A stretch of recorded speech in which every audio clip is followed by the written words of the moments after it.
Good morning, Nigeria. Welcome to P&B Sports Show. I'm Aroko Tom. So on today's show, we are going to be discussing about life after sports. And for this, we have an amazing guest, an iconic guest, someone who has played the sport and who is into management of sports and into raising young athletes and making them somebody good in the society. So our guest here today is Dr. Suraj Ola Abdulwahib, who is the founder Children and Youth Foundation and Executive Director, Thero Rockstar Academy. But before we talk about this topic, we are going to move over to our correspondent in Benin, who is at the Access to Success Basketball Empowerment Camp, and it's their 15th anniversary. So when we come back, we are going to talk about this. So for now, let's take a short break. So grab your teacup, sit tight, because P&B Sports starts now.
Welcome back to P&B Sports Show. Like I said earlier, we're going to be moving to Benin to discuss about the 15th anniversary of the Access to Success Empowerment and Basketball Camp. And for this, we have our correspondent in Benin, Mr. Abel Sunday. Mr. Abel Sunday, how are you doing? Good morning. Good morning, Mr. Tom. How is Abuja and how is the studio this morning? Abuja is fine. The weather is lovely. The atmosphere is amazing. We miss you here in Abuja. We hope you are having fun. I miss you guys too. I can't even wait to come back, to be honest. Not really having fun, but of course, the atmosphere is energetic too. But of course, they said no place is better than home. So I can't wait to come back to Abuja, to be honest. Okay, I saw a lot of pictures. I saw you smiling. So I doubt that you are not having fun, except if you do not want to tell us what's going on. Don't worry, we'll talk that off camera. Don't worry. Okay. So let's discuss about day 2 of the Access to Success Basketball and Empowerment Camp. What is happening? How is the atmosphere like, Mr. Abel? Well, the atmosphere is electrifying. There's no two ways about it. And let me correct something. You said something like, empowerment camp and the camp and empowerment or what have you. Yes, basketball. There's no empowerment camp. Yes, there's no empowerment camp this year because it's the 15th anniversary, so they are playing a championship, and that is why I told you, like yesterday when I make the intro, I told you that we have different representation from different geopolitical zones. We have from Lagos, we have from Asaba, we have from Imo as well. So like that, so it was scattered all over, so that we have different representation across the country. But by and large, yesterday started very, very well with an opening ceremony, very loud opening ceremony when there was a match pass. You see the different teams with their placards. They go around the stadium with a match pass. And also, there was something happened yesterday, very amazingly. We have the team Team US and the guys that came from US and also the Nigerian coaches, like the coaches around, they played an All-Star game for the players to watch, and it was fantastic, to be honest. Okay, And okay. But Mr. Abel, Mr. Abel, I have a question. I saw some pictures and I watched some videos, and I saw that the US guys were not sweating as much, but our Nigerian coaches, they were sweating a lot. So please tell us what happened. because honestly, to be honest, they gave the Nigerian coaches the run of their money, because they were just running. They were very technical. They were smarter. They won. They beat the coaches to I think 12 points. It was 34-21. That's 13 points. Assuming my calculations are correct. But all good. I think it was a nice game because they gave the. Hello, Mr. Abel, are you there? Mr. Abel, please. I can hear you. I can hear you. Continue. Yeah. So they gave the campus something to watch and to cheer about. So yesterday was amazing, and this is the 14th time they won this All-Star game, because ever since Access Success started, it was only last year the coaches were able to beat.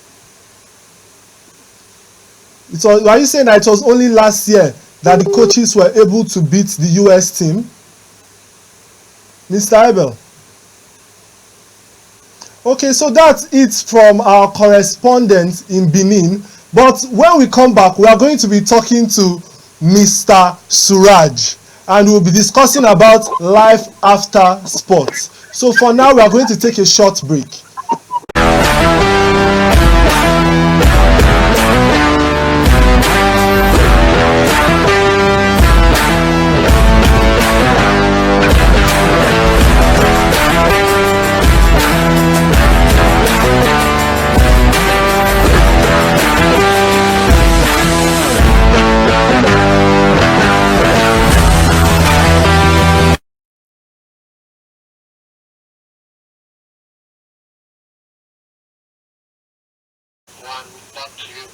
Welcome back as we discuss the life after sports here on P&B Sports Show. And for this, we have Mr. Suraj Ola Abdulwahid. How are you doing, sir? I'm very well. How are you this morning? Fine. We've been discussing for quite a while, and I've been trying to get you here in the studio, and it seems that you are really a very busy man. So how is work? How is everything? Yeah, work is good. We give glory to God. When you're walking around the field with young people, with retired athletes, around, entrepreneurs, it's actually take a lot. But it's not difficult to catch us. Okay. Just go to the football field or sports centers, you'll see us there. Okay. So like you rightly said, you mentioned the sports center, and you are the executive director of Tewo Skills and Sports Center. But before we dive into that, I would like for you to give me a little background of your athletic history before diving into sports management. Oh, okay. Actually, I like you rightly said, I had an opportunity. Kaduna is a sports center. It's a place where you raise a lot of sports people generally, football, basketball, volleyball, all sports. As I was growing up, everyone wanted to play, sport. My dad was actually looking forward to a place where I can play at the same time, go to school, So that is not really visible as at that time. But so I played football at early stage. I played from Corporal Academy and then moved to play for school, for Katmo Polytechnic, under the coach Jimmy. I also play Kensington Dragons in England. It's a local in the county leagues. And then I realized that I can actually also do much more in the managerial aspect. So back home, and I realized that I can actually use sport to actually affect social change, produce innovative young leaders, and that's exactly what we're basically doing at Tewo Sport and Skill Center. So that at the end of the day, we produce a new set of purpose, innovative young, amazing leaders using sports and the lesson inherent in sporting activities. Okay. Yes, so that's exactly what we do. Okay, so what you are saying is that it's not just about sports, but like our topic, it's like the life after sports and how to manage yourself apart from the sport itself. Yes, absolutely, because that's why I called life after the final whistle. We always follow whistle. Game will not start without the whistle. Yes, I agree. So life will not start if you don't have the content that makes you to play football, if you don't have the technical ability, the energy, and the passion to play. And when all of those things will be going, what happened next? Career lasts for how many years? If you start early, 15, 20 years maximum, is over. And as such, what do you do after sport? After active life, sport people, we are, more like addicted to the game. Yes. So we don't see any other thing outside what we do except the sport. So that is why I call it life after sport, life after final whistle. And that's why we have the Sport and Skill Center, so that the PIT, professionals in training, can actually start thinking of what could happen to them, just like you start planning, in the next 15 years. A retiring one who has already spent ample of time playing already, yes, who should also start thinking. So we have such platform where you can start giving you an alternative venture apart from football. Okay, that's lovely. Sport generally, yes. That's lovely. So, like I was being told earlier by a coach in Lagos, he said athletes are like flowers that we bloom for some period. Athletes bloom for some period. Then after some time, they don't bloom again. That every athlete is like a flower that has its own turn to bloom. But that being said, can you tell us about the importance of planning life after sports? Honestly, it's quite very important. In the West, an advanced country where they even have all the set-up plans, it's quite difficult for athletes. Over 70% of athletes after retirement are always struggling with finances. They will struggle with mental health issues, social integration, and dealing with fame. So when the coach described athletes as flowers what will bloom maybe at the summertime, it's actually that at your peak everyone wants to relate with you, you're passing by and they're celebrating you, you're a celebrity. And when that is done, imagine you're now walking on the streets of your environment and nobody sees you, nobody cares. That alone can give you a mental health problem. Yes. And then because you don't have a structured environment where you can actually, so you see that you're losing fame, you're losing energy. In fact, imagine someone who can run at a particular speed, and now you cannot run anymore. Somebody who can play and cannot play anymore. Somebody who can throw cannot throw anymore. And then you're not relevant. Even when you want to play the game, they will say, senior man, I beg, I don't give that man pass, or you go spoil the ball. And that alone can actually kill you. Imagine me. That alone can give athletes, yes, a lot of and mental you'll be like when I was in my heydays, when I was in my prime. So that is a huge problem for a lot of athletes. I can say large percentage of athletes. So planning is when, as soon as you start, is planning.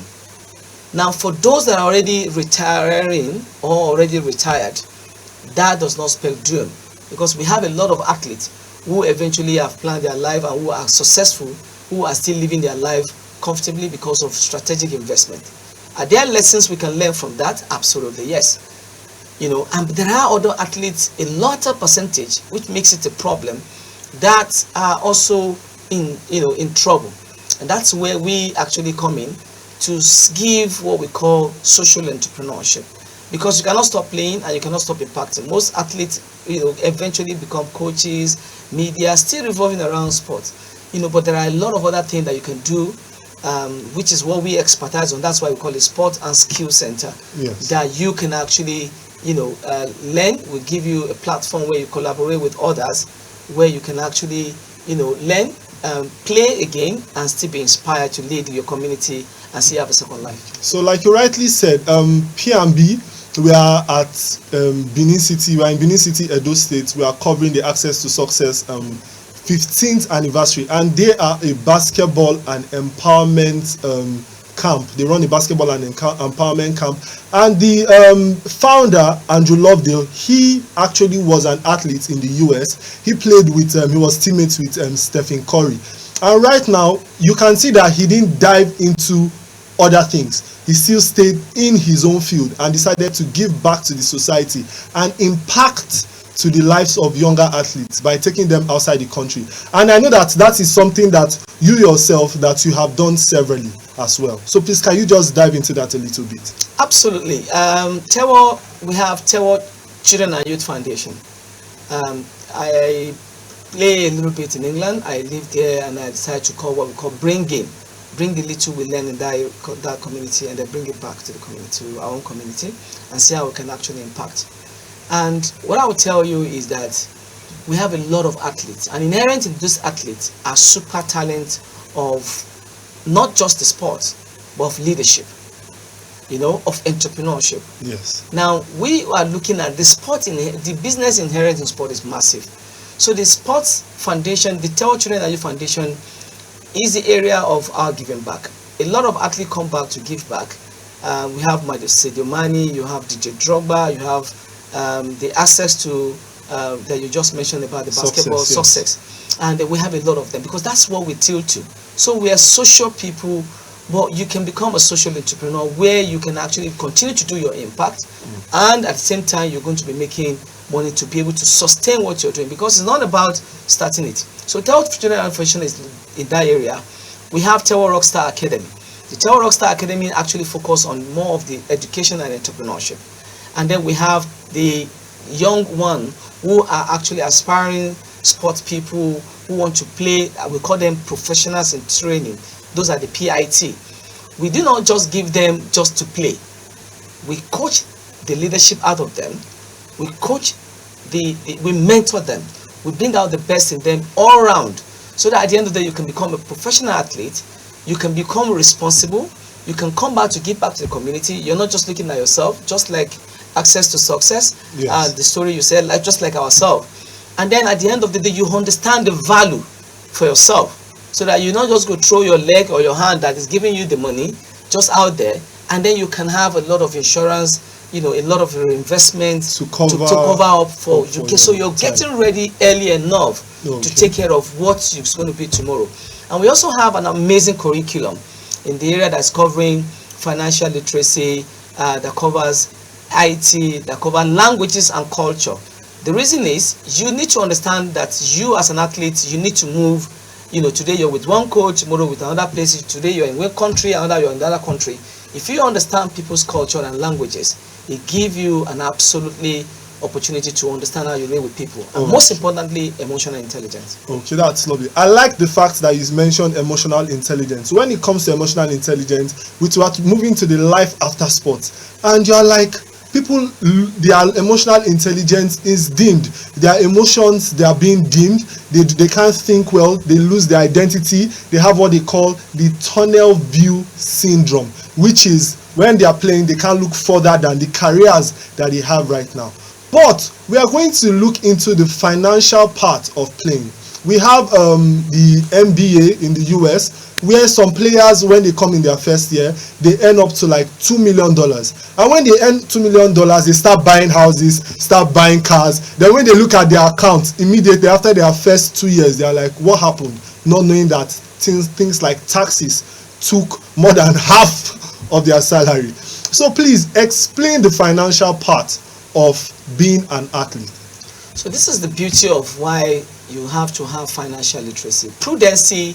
So this is an example I always give to young athletes and even retired athletes, is that look at your passes that you're going to give to opponents, especially maybe in football or in volleyball. Or we always give, because it's a team game. Now, relay, the pass you're going to give has to be accurate. Your pass is like your money. You have to be prudent with it. You have to be excellent with it. Because when you give an accurate, decent pass, you're likely going to get something like that back. Now, financial literacy is key. And that's why we have someone like Dr. Winifred Zazenga from Uganda, who is a doctorate who is an expert in the financial sports area. And I can also see that in your name you have doctor. So are you a medical doctor or are you a doctor? I'm a professional doctor in sport entrepreneurship. Oh, that's amazing. Yeah, so that's what we do.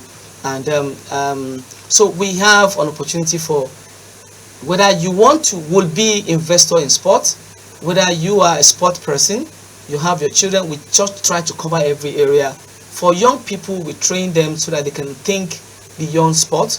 For athletes, you can give you a second life that can give you an alternative venture, give you the opportunity globally to collaborate with other people so that you can actually, they can support what you're doing. Okay. And then when you talk about the finances, when you mentioned about buying cars, there's absolutely nothing wrong with buying cars. What is more important is how do you manage your resources? What kind of car do you need? And all of these things, do you want to buy, how do you invest? And the investment, what are you investing in? These are a lot of questions that need to be asked. The athletes we usually don't ask. What we just want to do because of the fame, because of the name, because of the calling, because of the, the world need to see you, and you are always out there on the media. So you need to portray yourself. Yeah, it doesn't stop you. Today we have a lot of athletes who are investing hugely in properties, who are, doing a lot of amazing things, and and they are doing very well. But then in Africa, Nigeria, precisely, what do we have to invest in? We have a lot of opportunity that we're not seeing, and we need to look into that. Okay. And so that is what our core values are. We help you identify, what you love outside the sport, and then that can also help you to see opportunity of doing business while you're also playing. That's why our tagline is learn, play, and be inspired. Learn, play, and be inspired. Repeat. It should be something that you should continue to do. Yes. Okay, so like you rightly said, you have relationships with some of these athletes and with some people in sports. But can you tell me how deep is this relationship with all these people? And how does it impact the learning process of athletes and retired athletes, and also those that are planning to retire very soon? So what we believe in is what we call the four cores. The four cores is, number one is co-create ideas together. Yes. Collaborate together.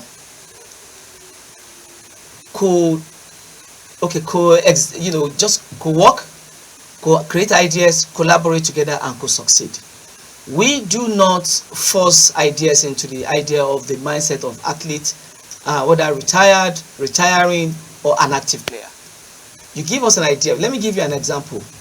If you ask 9 out of 10 athletes, what do you love most? They will tell you the specific sport they are playing. If they are footballer, they will tell you football. If they are athletes, they are running on the track, they will tell you athletics. If they are basketball, they will tell you basketball. That's why you hear footballers, they say football is life. Yes, so they don't think of any other thing. But then, there will be something. So there's a retired person that we were talking to recently, and we asked, sir, what else do you love? And he was saying, there's nothing. There's absolutely nothing. And we're like, sir, look at it in the area of animals. Look at it in the area of your environment. Look at it. And eventually, you'll be shocked that this person actually loves animals so much. And right now, is into goat business. You see? That's lovely. We have people that are now into organic farming, because this person on organic farming was looking at the issue of the food we eat as athletes. If you consume a lot of junks and other things that we do not need as an athlete, and the society also need to have organic food. Now it's producing organic vegetable and organic cassava. He has invested a lot of money in that, and it's making good money from it. Mm-hmm. Apart from it, right now the next project for him is how do you now preserve the organic product, and he's looking at bringing in partners we have in Germany to help him to get him equipment that will help him to actually preserve those. Okay. So we have partners all across in Germany, in Switzerland, all around. Okay. So what you are saying is that you people have created a type of network. Absolutely. In Nigeria that Nigeria doesn't have. Yes. For athletes. We do not just create in Nigeria alone. In Nigeria, in other African countries, I just mentioned like Uganda, Kenya, and then we have in Ghana, and then outside the country, in Europe. In fact, some of the courses that we run and other things we run are powered by, an institute in Switzerland. Okay, like you mentioned some of the courses, that's going to move us into the educational aspect of sports. So apart from being an athlete, to hear people talk about, apart from running, playing these sports, playing basketball, playing football, you need to go to school, because at any point in time, injuries can come up and anything can happen. Then this is the real question. What do you fall back to? So the question I'm asking you now is, what do these athletes fall back to if they do not have education? And how can we help these athletes in Nigeria move from not having education to having education? Because we've seen players who, it's after their careers that they actually come back and they start focusing on their education. But now, if we look at it, we have systems where we have things like you can do online schooling and the rest. So just help us dive into that a little bit. Okay, I'm happy that you actually mentioned the last part when you say we have a lot of other options, online schooling and all of those stuff. We have an opportunity in that area. But most importantly, who is educated? I don't like when they said athletes were not educated. An athlete is actually educated because he cannot, write the way you as a journalist will write.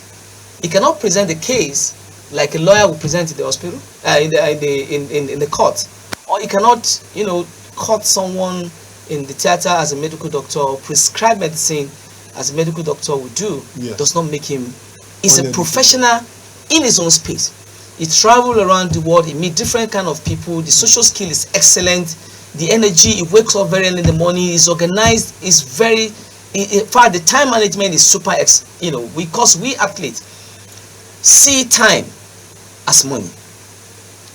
So education is a context that I really don't want us to do everything because we are educated.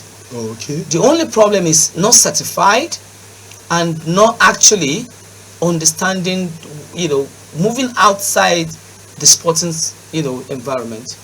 Now, when you talk of education, now we're providing professional education. We have academic education and we have professional education. So what athletes need are professional education. And that is exactly what Tewa Rockstar Academy is providing for retiring athletes and athletes generally, including professionals in training, those young ones between the age of 10 to 17, 18 years old, and active players too. You can also come, and then we provide you with professional education that will not stop you from playing. You can continue playing because they are doing business. And when someone is doing business, you cannot call him to come and sit down. Do you have to sit down in the four walls of classroom and learn?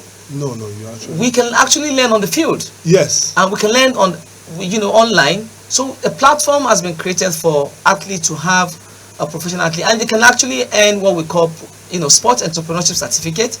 So my brother out there, don't let anybody deceive you. Tewa Rockstar Academy is providing you with an opportunity to earn certificate, to also earn, including up to, master degree. We have our partners that can help you to get to that level, including up to doctorate. So it's an amazing opportunity. And then you can also go out there if you want to. Also, you can attend academic programs if that's what you really love to do. The world is changing, and I'll give you an example of this. Can someone who has never been to the football field coach a player? Can somebody who have never played football or maybe run athletic track? But one thing I want to assure us is an athlete that is running, you get tired when you're about to finish the race, and that is when it's more important. When it's about to retire and when you're retiring is more important, because that's when the money, the energy is no more there. So please, we need to look at this and see how we can take care of our mental, physical, financial, social health. These are very core areas of our life. Okay. So you've spoken about mental, physical, financial, and social health. So that's where we'll be diving into the social health. Yes. So when it comes to the life of an athlete, you see that sometimes athletes, they only socialize with themselves, and even those that have a family and have children, you see that even when they retire, sometimes they lose their families. Sometimes their marriages collapse because, first of all, sometimes the money is not coming in like before, so they cannot be buying the Gucci, the Ferragamo and the rest for their wives. And the children, because of the fact that the children at home, they were not used to having their fathers at home. So what is your opinion on social life and the family life of an athlete, and how can he improve it even after his life after sports? Thierry Henry says something and said that at the point that he was about to leave the house, he was losing himself. I was also at a particular space at a point in time in my life. And then the Thierry Henry said, they said, "Daddy, please don't go." That was the moment he realized that, oh, they actually love me. They are not actually in love with. And he said he sat down. Do we genuinely love athletes? Or we love what they do and what they give? Do we ask questions about who they were when before they become famous? Do we care about what will happen when they are not having that money again? These are questions for the society and the community to answer. The society actually accept them back if the money is no more there? Do we accept athletes who doesn't have anymore? These are questions that we need to ask ourselves. But for athletes, we help in the area of social integration. So because we understand the power of social fitness, so we create a platform in such a way that people will definitely still come back to you and you go to people. We give you an act. For instance, somebody that is doing, okay, we have a TEL Foundation with what we call Soccer and Street. And we also have what we call the, Celebrate the Drug Abuse Program.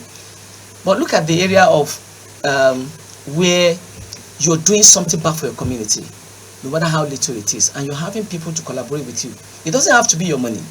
You have the media like your organization now who come in to support them. We have an organization like ours who come in to support the athlete. We have our partners. Our partner, because your social network is your net worth. Yes. Our network can come in and support in all this area, and you will not see the weakness of that athlete, whether I still have or not. That's because it's in a very right set of network. Social network of people that connect with you, that you connect with. And I don't also want to agree that athletes always live alone. It's because people always take advantage of them, and there's no empathy when they are taking. What they do to athletes is always taking. Even families were ready to even, blackmail you to get money from you, to get things from you, because they believe you're earning a whole lot, and they don't have an idea of what you go through because you're also human. So basically, the area of social integration is excellent to us, and the mental health area is something that we have a lot of experts in that area who can also help us. The financial fitness is what I talked about, and the physical fitness is we give them other games that they can actually play. You don't have to, so that's basically the idea. Okay. So now, here in Nigeria, we do not have, the government does not really support as some athletes will love. They do not give them the support that will help them stand on their feet even when they are done with their playing days or with their heydays. So what do you think, what is your opinion on the stance that the government is taking now, and in what ways can you say that the private PPP, how can you say the government can build a private and public partnership concerning the situation of athletes and their life after sports? This is very, very important. Thank you so much for asking this question. Last year we did the first Sport Entrepreneurship Summit, inviting stakeholders. We want companies. We're also looking at doing the same thing this year, but this time around, last year was hybrid, both online and physical. But this time around, I want to do maybe an online project, and we're looking forward to partnering with you. No problem. Yeah, but basically what we are now looking at is, if I, as a sport person, and to start with you,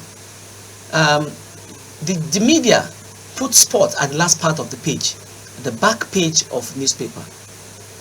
People don't see sport as business, and until we see it as business, then you will see that people will start producing and partnering. If I decide to go to the bank to go and call in, and I didn't mention that I'm playing in Premier League or La Liga, or I'm not playing for NBA basketball, or I'm playing, hockey at the highest, level, the banks are not interested in investing in what we're doing. They're not even interested in coming in. Okay? We are entrepreneurs. That's why we call it sport entrepreneurs. We might not every young athlete make money or make deals, but there are large percentage that you can reinvest their energy into a lot of sport. If somebody is designing, I have a young man in Kaduna who is designing jerseys, treks. You'll be amazed if that young man get the kind of support he need. He will produce our jerseys, and we might not necessarily go to Germany to go and buy Adidas. Okay, so investors need to come in. The government are trying their best to bring in, but then government cannot produce standard football field for every community in Abuja, in Wuse, where our office is. We are given an opportunity inside Public Service Institute through our partner Very Good Hotel to have an office. If we do not have that, where do we start from? And what we are doing is amazing. But then we need private people to come and invest back into what we're doing. You might not know, but there's a lot of deals and opportunity here. It might not come directly to us, but we have our network of people that you can actually do business with that will give you back your ROI, return on investment, hugely, in a short period of time. And not the one that you do, dodgy one. Absolutely full of integrity. We have our partners all around that you can verify. So, business is what people should see in sport. And they should see this. That's why we call it social enterprise. It makes you happy. We are making money. This is the only industry that do not go on recession. Even during COVID, people were still buying and marketing players. Yes. Even when the stadium was empty, game was still going on. So I am employing every stakeholders, parents, teachers, school owners, bankers, everyone. Philanthropists, please come and reinvest into what we do. Sport is huge business. We cannot leave it to government alone. Nowhere in the world that sport is left for government alone. Government can only provide you enabling environment, policies that will make business fine. And I think the right government at this point in time are doing their best to make sure that, this is happening. They can do more, but they will do more when they see that the little they are putting in is yielding results. Thank you. Okay, that's lovely.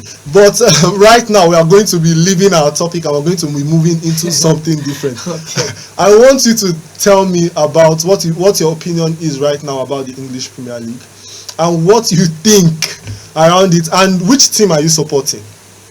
Okay. So just start with the team that you are supporting before you talk about it. In England? Yes.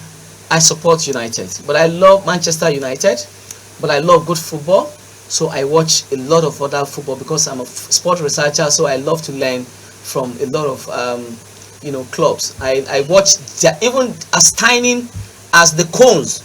If you look at the cones they are using in Premier League as of today, you can keep football on it and it will not move. Yes, it's bigger, better. Jerseys. Look at the design of Tottenham jersey. Their away jersey. Look at how beautiful that jersey is.